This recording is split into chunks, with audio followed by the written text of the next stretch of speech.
When we think of someone who has lactose intolerance, our first response is often to feel bad for them, those poor souls that can't have milk. However, people are unaware that about 75% of the world is actually lactose intolerant. I am part of the 75%, meaning that this condition is actually the norm. What is lactose intolerance? It is defined as your body has trouble digesting lactose, and lactose is the sugar found in milk. So what happens with someone who's lactose intolerant, they lack this lactase enzyme which breaks down the milk. So here we have someone with regular digestion. As they drink milk, the lactose is met by the lactase enzyme, which breaks down the lactose molecules into glucose and into galactose, and this is absorbed by the body. However, in someone who's lactose intolerant, as they drink the milk, there's no lactase to break it down, so it becomes bacteria as it sits and ferments, and it causes acids and gases to be made, and this is what causes the irritation and the symptoms. Some of the symptoms that come along with being lactose intolerant are cramps, bloating, gas, nausea, and diarrhea. Some products that have milk are ice cream, butter, cheese, yogurt, and some people experience the symptoms with even small amounts of lactose, and some products that include some amounts are bread, lunch meat, dressings, and even potato chips. What causes lactose intolerance? It's easy to explain by explaining that when we turn about 2, our body stops producing as much lactase because we're not being breastfed anymore.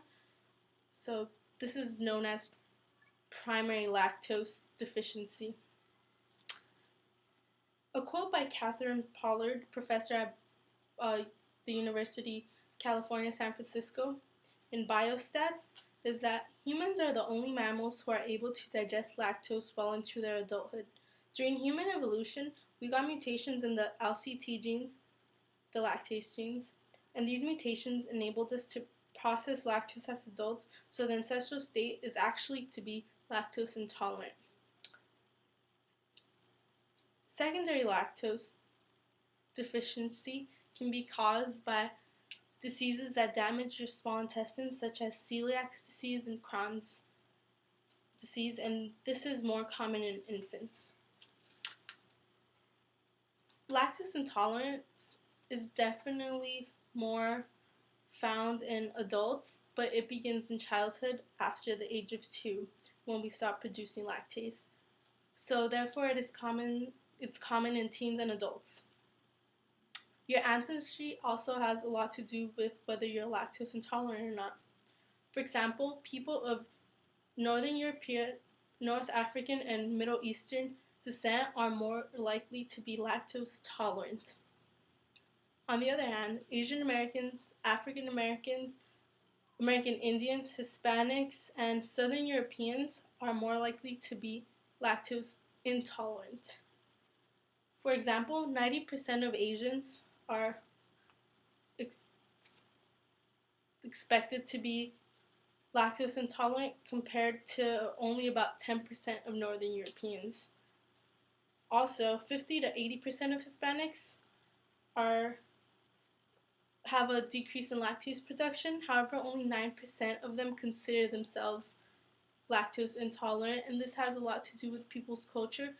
In the Hispanic culture, milk is a great part of the culture.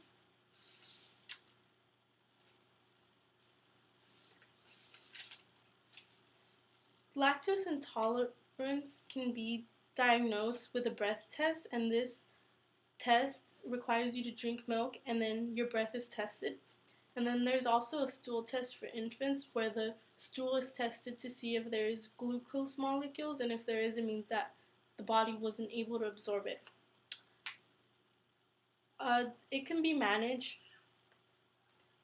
So people shouldn't completely stop drinking milk because it is so rich in calcium. People can drink small amounts, and it's better if they drink it with meals. And they should gradually introduce milk products into their diet and see how they respond to it and see if they have any symptoms. They could also take products such as tablets, which have the lactase enzyme. So they take it before a meal, and then their body now has the lactase enzyme, so then it'll break down the lactose. And then they could also buy products such as lactose-free milk and soy milk. So in conclusion, lactose intolerance is actually a very common condition that affects a great amount of people. However, because the symptoms are so subtle and very similar to those that are part of other diseases and conditions, people often just shrug it off. My hope is that by informing people about the symptoms, then they'll be able to recognize these symptoms in themselves, and they'll be able to see that they're part of the 75% that's lactose intolerant in the world. Thank you.